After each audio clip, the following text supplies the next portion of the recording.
السادة المشاهدين والمتابعين في كل مكان. معكم جمعية لقمة عيش في لقاء كده مع أخونا كده هيعرفكم بنفسه. احمد ابو شاهر. أستاذ أحمد، أنت بتسمع عن الجمعيات الخيرية اللي موجودة دلوقتي في البلد ديت، هل هي فعلا بتقدر تساعد الناس ولا إيه بالظبط؟ والله هي بتساعد، بس مش في ناس تستاهل وفي ناس ما بتستاهلش. في ناس بتتاجر بده بالنسبه اللي بيروحوا للجمعيات. في ناس تستحق وناس ما تستحقش. ما هي المفروض الجمعية أصلا بتعمل أبحاث عن الناس دولت وبتقدر تستخلص من الناس دول إن كان فعلا هم دول محتاجين المساعدة اه طبعا. ولا لا. طبعا بيبقى فيه أبحاث بيقدر الناس تتكلم فيها، بس اللي احنا بنقصد فيها احنا عايزين نوجه رسالة للعالم دولت، تمام، ان في جمعيات يعني محتاجة دعمهم يعني كرجال أعمال وكشركات وتجار. فوجه لنا رسالة للناس دول ايه يعني؟ والله المفروض اي حد ربنا كرمه يعني يطلع للناس دي، لان فعلا في ناس كتير محتاجه. ناس كتير فعلا محتاجه. ناس كتير دلوقتي بتشحت. ناس كتير بتلم زبالة. يعني الحالة الاقتصادية بصراحة ربنا يعلم بيها.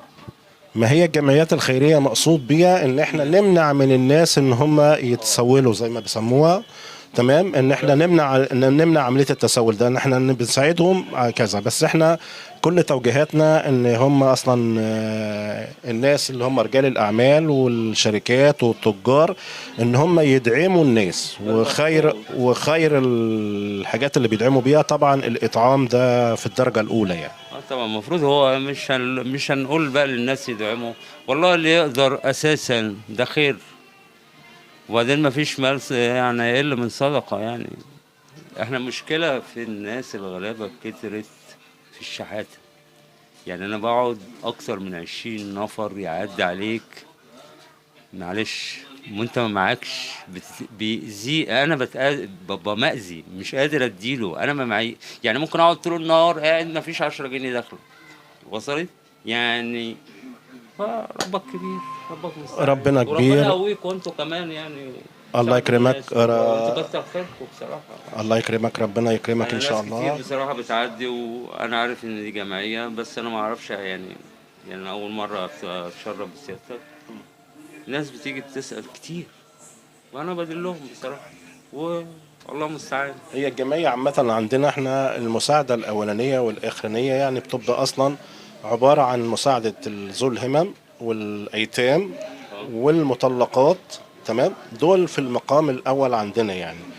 بس ال والارامل. ال ال والارامل. الأكتر ناس اللي احنا بندور عليهم ونتمنى الناس حتى يساعدونا ان احنا نجدهم، احنا متمنين اللي هم المتعففين، اه اللي طبعا. هي اه. بتستحي تيجي مثلا تاخد حاجه من الجمعيه، لا احنا نوصل لها لغايه عندها ونديلها اللي هي عايزاه من غير برضو ما تسال اي حد.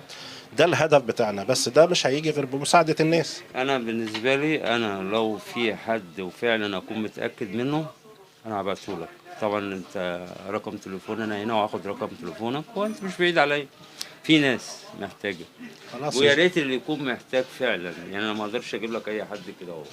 لو فعلا في حد يستحق، بمعنى كلمة يستحق، مش بيتاجر او بيروح هنا وياخد من هنا وبتاع، لان في ناس كتير ربنا يسامحها يعني. امين يا بتاخد رب العالمين. بتاخد حاجة مش حاجتها، حاجة امين. ناس تانية. احنا نتمنى طبعا وفي اخر لقاء نقعد وربنا نشكرك يعني وان احنا نقدر نكون قدمنا للناس يقويكم. حاجه ونقدر نقدم للناس حاجه. ربنا يقويكم معرفة خير ان شاء شكرا الله. الله لحضرتك، يكرمك شكرا. يا رب. تحت امرك السلام يا رب. عليكم. الف سلامة.